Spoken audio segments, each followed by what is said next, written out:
partir de agora, na Martelli FM, programa A Caminho da Luz. Uma realização do Grupo Espírita Meimei. Programa A Caminho da Luz. Apresentação: Valquíria Oliveira. Bom dia, queridos ouvintes. Muito bom dia. Que alegria estarmos aqui nessa manhã linda de domingo para estudar, para esclarecer mais sobre a doutrina espírita. E o nosso amigo Wilton. Bom dia, Wilton. Bom dia, Valquíria. Bom dia a todos. É uma alegria estar aqui mais uma vez. Estamos iniciando mais um programa A Caminho da Luz do Grupo Espírita Meimei. Lembrando aos amigos ouvintes que temos novidades do programa muito especiais. Nós temos agora a nossa página no Instagram. Você pode procurar por @programa A Caminho da Luz. Lá nós postamos novidades do programa, os áudios, as oportunidades que nós estamos fornecendo de sorteios, brindes, etc. Também pode procurar pelo nosso canal no YouTube. Basta procurar pelo nome do programa e você vai nos encontrar. E temos também um telefone de WhatsApp para envio de perguntas, dúvidas e sugestões para o programa. E o número é 31 98344 7898.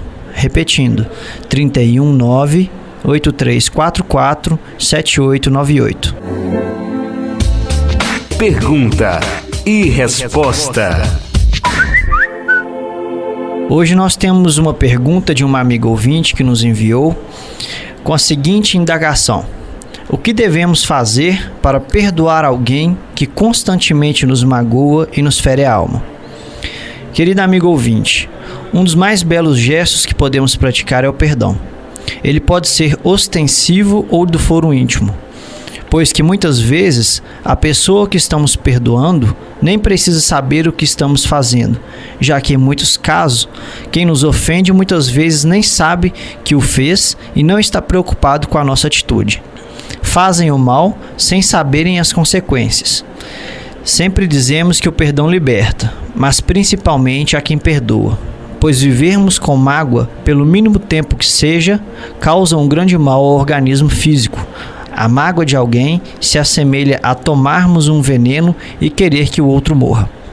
Para a gente interpretar um pouquinho essa leitura, a gente pode pensar da seguinte forma: se a gente tem a visão de alguém que nos ofende constantemente e a gente tem grande dificuldade em perdoá-la, bom, acho que a primeira visão que a gente precisa ter é: se nós já conseguimos compreender que aquela pessoa continua nos ferindo de acordo com o nosso entendimento, sem necessidade, de acordo com a nossa visão.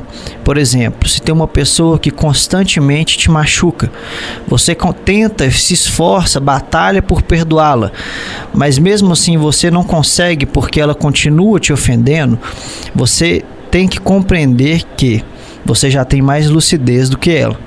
É o primeiro ponto. Não é para se esnobar e para se achar mais inteligente, mais espiritualizada que a outra pessoa.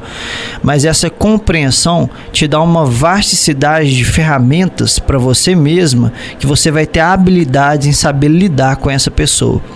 Porque na visão humana, o perdão é aquela tratativa de desculpa entre pessoas, exposta pela fala. É um pedir desculpa e o outro falar desculpado e se abraçarem.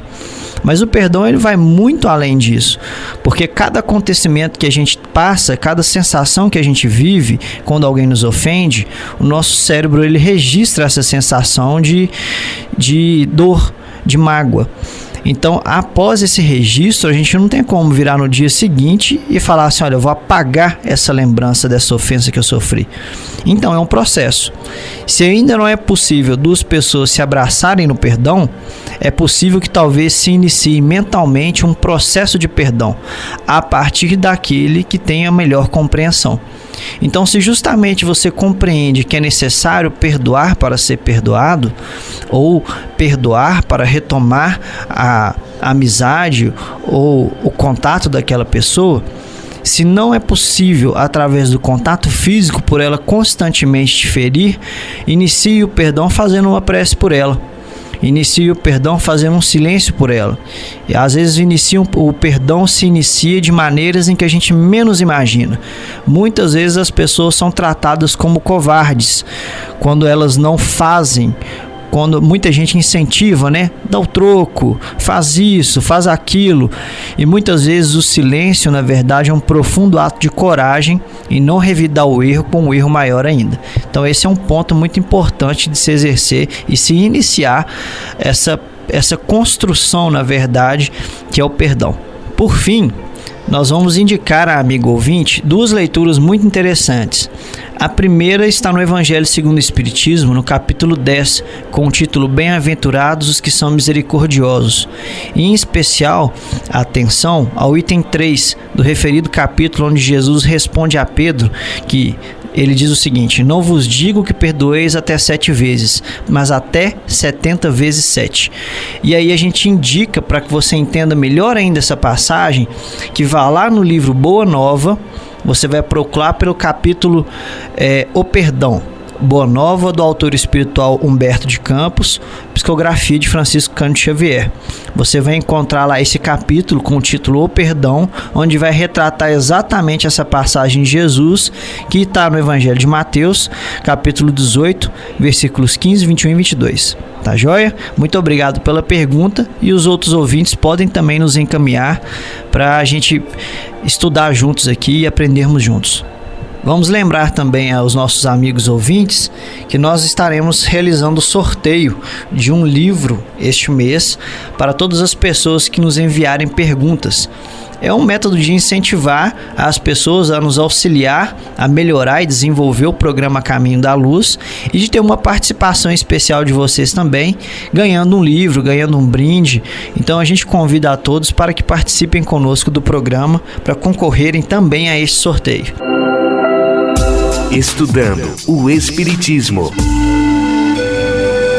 Queridos ouvintes, e dando continuidade ao estudo do Livro dos Espíritos, falaremos hoje da questão de número 333, ainda no capítulo 7, com o tema da volta do espírito à vida corporal, prelúdio da volta, na qual Kardec pergunta aos imortais: se considerasse bastante feliz numa condição mediana entre os espíritos errantes e, conseguintemente, não ambicionasse elevar-se, poderia um espírito prolongar indefinidamente esse estado? E a espiritualidade responde: indefinidamente não. Cedo ou tarde, o espírito sente a necessidade de progredir. Todos têm que se elevar. Esse é o destino de todos. Caros irmãos, para nos auxiliar um pouco na interpretação da questão lida, utilizamos o texto de Miramês, contido na obra Filosofia Espírita e intitulado Limite da Vontade. Então Miramês diz: a vontade do espírito tem limites consideráveis, sendo a evolução da alma uma lei. O espírito não pode deixar de ascender no campo do despertar pela sua exclusiva vontade. Acima de todas as vontades humanas e espirituais dos filhos da luz, existe a determinação da força soberana que é Deus. A criatura que nasce em família abastada pode, se quiser, não trabalhar, não estudar, somente gastar o tempo com paixões inferiores e, às vezes, com as famílias, apoiando esse falso proceder. E, não obstante, essa chamada boa vida também tem limites. A qualquer momento, a morte do corpo chega de mansinho e diz basta. O espírito, então, irá para o lugar em que deseja ficar parado no tempo. Acabada a mordomia, ele passa a sofrer os desgastes que ele próprio preparou. Perambulando pelas trevas, vai sentir o choro e o ranger de dentes. Assim, também é o espírito livre das conjunções humanas, que não deseja reencarnar por receio de voltar à Terra. O seu temor o faz caminhar devagar e nessa semi-paralisação, mesmo que gaste milênios, algum dia ouvirá a voz da justiça o chamar à carne. Eis aí a imposição da lei para que retorne ao corpo, a um corpo de carne, com duras provações, no sentido de despertar suas qualidades que dormiram demais. E todos foram feitos iguais. Todos têm os mesmos valores espirituais a serem despertados, de dentro para fora. E ninguém fica indefinidamente paralisado. Os caminhos nos esperam e basta decidirmos trilhá-los. Na terra é a mesma coisa. Certos homens abraçam seus deveres com todas as suas forças, outros ampliam a sua quietude, mesmo encontrando oportunidades valiosas para o seu crescimento espiritual. Porém, quando descobre e sente a necessidade de subir, torna-se um gigante e enfrenta todos os obstáculos, sejam eles quais forem. Valquíria, interpretando então esse texto que você leu de Miramês, é muito interessante a interpretação dele, porque é muito fácil da gente entender quando se trata a questão de evolução. Vamos falar de uma forma bem simples para a gente conseguir iniciar a interpretação. Mesmo que você não queira e que você resolva passar a sua vida inteira sentado numa poltrona sem fazer nada, o seu corpo, independente da sua vontade, ele não vai parar de progredir. Tanto que ele irá progredir, tanto que ele continuará caminhando, que você vai envelhecer e vai morrer. Morrer a carne, né? O corpo físico morre. Na verdade, o corpo físico, ele morre entre aspas, porque a morte é senão um sinônimo de renovação. O corpo físico, quando ele não tem mais a sua força vital, já não consegue se autossustentar mais, porque seu tempo, ele tem um prazo de validade, ele não simplesmente deixa de existir. As moléculas, elas voltam a se deteriorar e se integram novamente à Terra. Então, nada de fato entra em extinção, mas tudo se renova. Agora, na questão da evolução, é muito interessante, porque com certeza o descanso, o repouso, a diversão, os momentos de lazer, eles são não somente saudáveis, como são necessários. Se a gente não souber dosar a nossa cota diária de trabalho, de esforço, de dedicação, de estudo, a gente pira. Muitas pessoas não conseguem ser aprovadas em exames, em provas, porque o psicológico, a mente, está travada de muita coisa, de medo, de ansiedade, de pressão, de cansaço.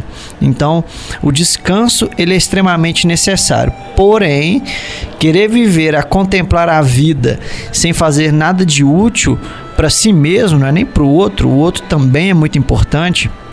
Mas pensando primeiro na criatura, naquele que desenvolve a atividade, você pode, não tem nada que vai te impedir. Você pode passar a sua vida inteira na ociosidade, porém, tudo tem um certo custo, tudo tem um preço. Por exemplo, se a gente não exercita o corpo, se a gente não movimenta o corpo, automaticamente a gente começa a ter problemas musculares, problemas de saúde, pressão. Então, assim, é uma lista que não cabe a gente pensar que é um castigo de Deus caso a gente não queira fazer as coisas. Não tem nada a ver uma coisa com a outra. É simplesmente uma questão de saúde natural. Então, se a gente deixa de fazer coisas que são boas para nós mesmos, tanto para o corpo físico quanto para o corpo espiritual, automaticamente a gente vai adoecer. Então, continua para a gente, por favor, Valquíria, a leitura do Miramês. Pois então, Wilton, Miramês continua a reflexão da seguinte forma: Deus, sendo onisciente, sabe dos destinos de todos os seus filhos, porém, deixa-os um pouco livres para escolherem os caminhos a serem trilhados. Jesus Cristo, sendo igualmente a misericórdia, o amor mais puro, veio ao mundo para nos ensinar pelo exemplo que devemos lutar em todas as frentes, conquistando os valores ainda latentes na cidade do coração. Todos os espíritos, com Jesus, avançam com segurança, por saberem que não erram o caminho para Deus. A nossa vontade, ela tem limites, mas enquanto não chegamos a eles, aproveitemos o tempo dentro da vontade do soberano Senhor. E para conhecer a vontade de Deus, basta conhecer a Jesus, que Ele nos indicará qual porta pela qual devemos entrar, pelo nosso esforço, sem a compra dos talentos divinos. E existem vários estados de graça, mas mesmo respirando em um deles, não queiramos ficar estacionados em quaisquer deles. Se a lei é avançar cada vez mais, que busquemos então sempre ir mais além. A esperança não pode acabar por ser a subida infinita e a felicidade eterna dentro da eternidade do Criador. Dentro da ciência astronômica está evidenciado que nada para no infinito.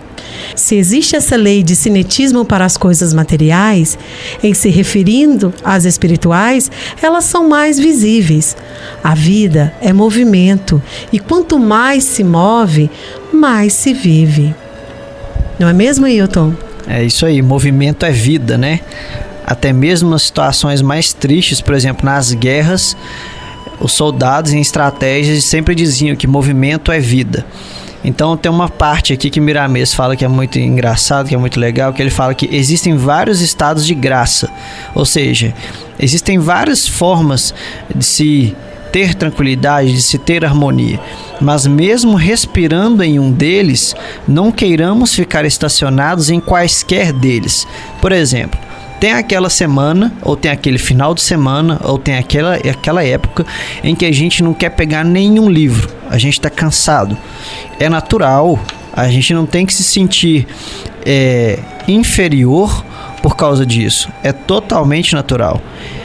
Férias, descanso, como eu tinha falado no comentário anterior, é totalmente natural e mais do que isso, é saudável. É muito saudável. A gente precisa de um tempo de pausa que seja para quebrar a nossa rotina, que seja para quebrar o nosso dia a dia de trabalho. Então, quanto a isso, não tem problema algum, né? O problema está quando a gente quer estacionar definitivamente nesses momentos, quando a gente quer parar e não se envolver em atividade nenhuma. Isso nos causa doença, porque a infelicidade propriamente dita nos causa doença, a infelicidade nos adoece. Então é interessante que a gente sempre procure ocupar a nossa cabeça, até porque trabalho é qualquer tarefa útil ao espírito, já diria Emmanuel em uma de suas mensagens. Então trabalhar não quer dizer somente aquele trabalho bruto, aquele trabalho forte, aquele trabalho pesado. Trabalho é qualquer coisa que ocupe a nossa mente com uma coisa útil. Isso para o nosso espírito, para a nossa saúde física e para a nossa saúde espiritual vai nos engrandecer e vai nos ajudar muito. Estudando o Evangelho.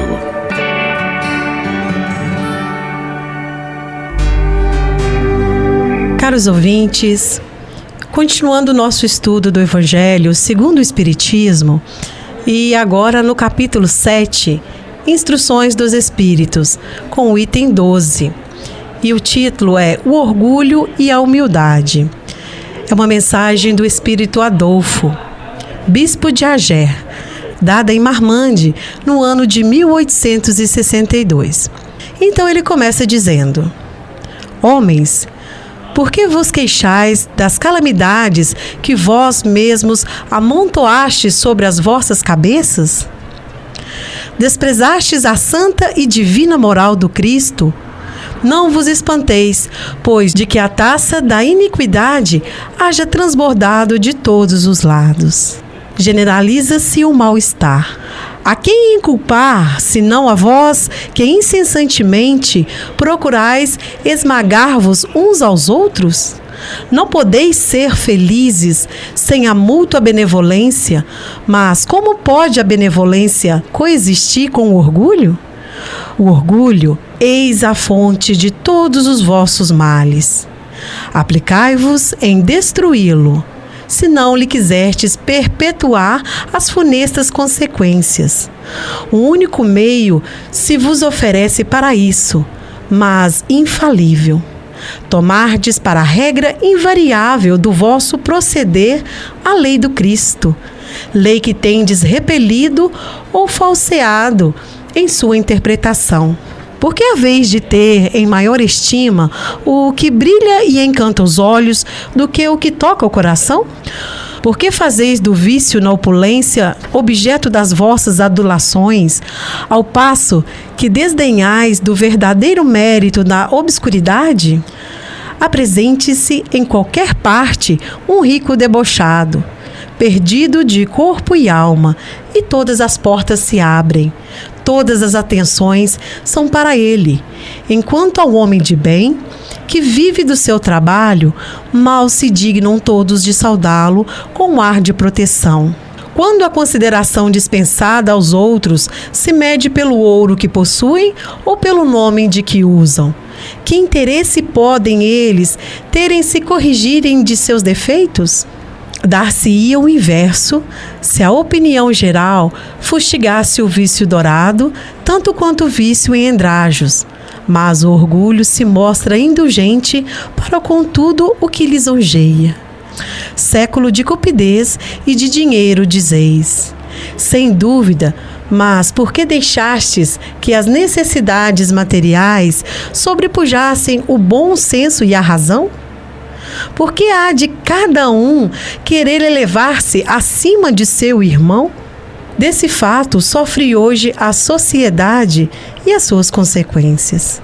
Não esqueçais que tal estado de coisas é sempre sinal certo de decadência moral.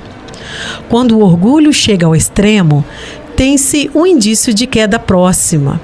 Porquanto, Deus nunca deixa de castigar os soberbos.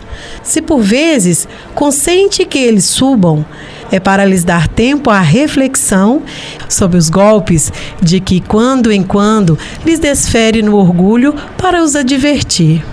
Todavia, em lugar de se humilharem, eles se revoltam.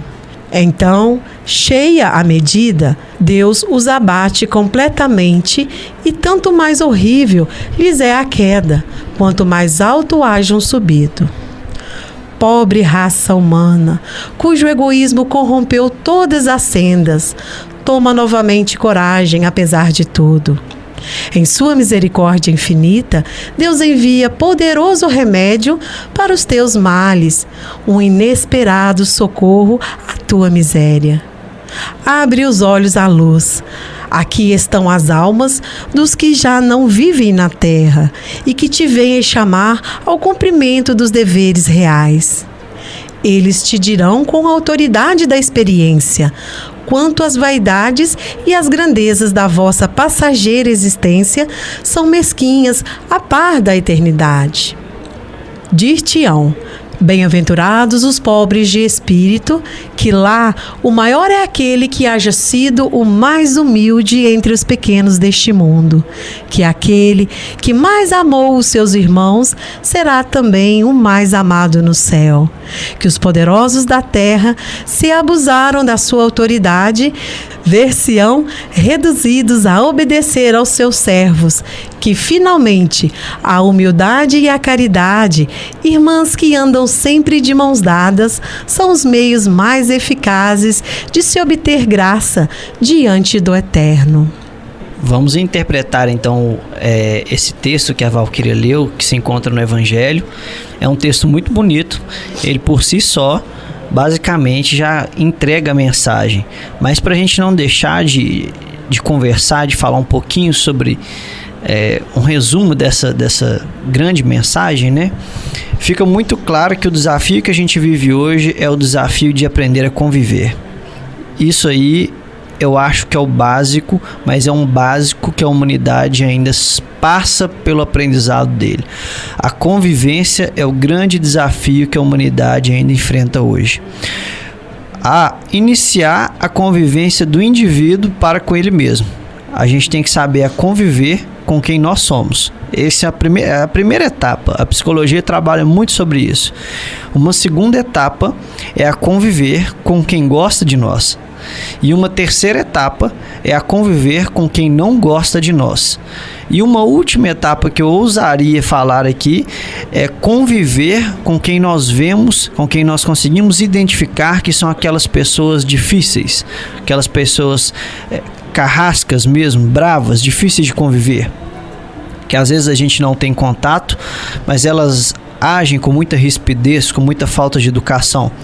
Bom, é sempre fácil de interpretar, porque tudo depende daquele que consegue ter uma compreensão melhor.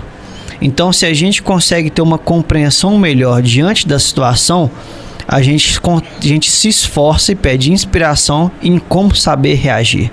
Tem uma palestra de Haroldo Dutra Dias que ele fala de uma situação em que ele estava na fila de um aeroporto. Inclusive, se eu errar em algum detalhe da história, Haroldo que me perdoe, mas a história é a seguinte: ele estava na fila de um aeroporto e começou a ter aquela discussãozinha básica que a gente sempre vê daquela pessoa apressada com aquele que está trabalhando no balcão do aeroporto. A gente sempre vê isso em banco, em aeroporto, em todo lugar que tem fila. O brasileiro é um ser muito calmo para enfrentar uma fila, né? Então ele viu ali uma discussão começando e essa pessoa estava muito exaltada e um terceiro veio para intervir e disse para ela: minha senhora, a senhora precisa ter calma.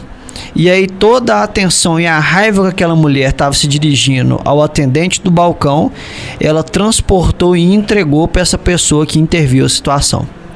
E aí ele se viu em um cenário ali que ele pensou: o que eu posso fazer aqui agora para tentar ajudar nessa confusão? E tudo, e o mais importante, que a gente ainda não compreendeu a extensão da importância disso, que ele pôde fazer foi uma prece. A prece, ela age de formas tão profundas que a gente não consegue entender. No livro Sexo e Destino, de André Luiz, tem uma situação em que André Luiz se encontra com a equipe espiritual, em que ele procurou em todo um quarteirão de um bairro alguém que estivesse suscetível a receber a intuição de um espírito. No caso, eram espíritos bons. E eles não encontraram ninguém, porque ninguém estava sintonizado ou receptivo a receber uma intuição de um espírito para agir naquele momento. Então, uma prece é de muito maior eficácia que a gente possa imaginar. Então, nessa questão de convivência, de todo esse texto que o Bispo de Argel passou para a gente nessa mensagem, a gente acha que a gente vê muito nos estudos, né, que estamos passando por uma transição. O mundo atravessa uma transição e, como qualquer mudança, toda mudança ela dá trabalho, ela tem que desconstruir para construir. Toda mudança deixa coisa para limpar para trás, deixa coisa para limpar para frente. Então, essa transição que a gente enfrenta, esse cerne da questão de convivência é o que a gente vem enfrentando hoje e já há algum bom tempo, com muita insistência. A gente tem muita dificuldade de conviver.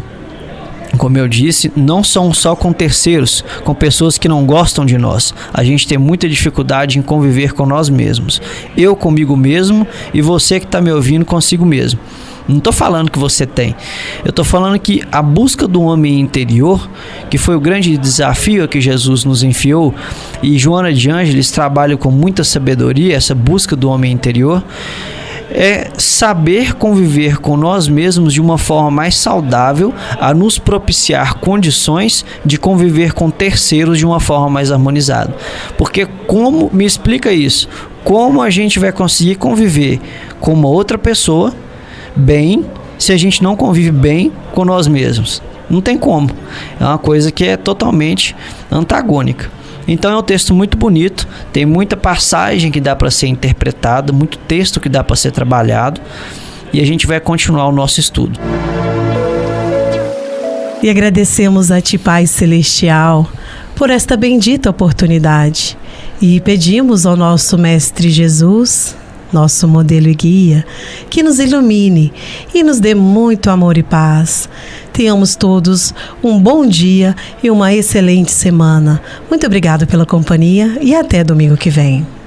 Até domingo que vem, Hilton. Até domingo. Tchau, tchau. Tchau, tchau. Você ouviu Programa A Caminho da Luz, uma realização do Grupo Espírita Meimei.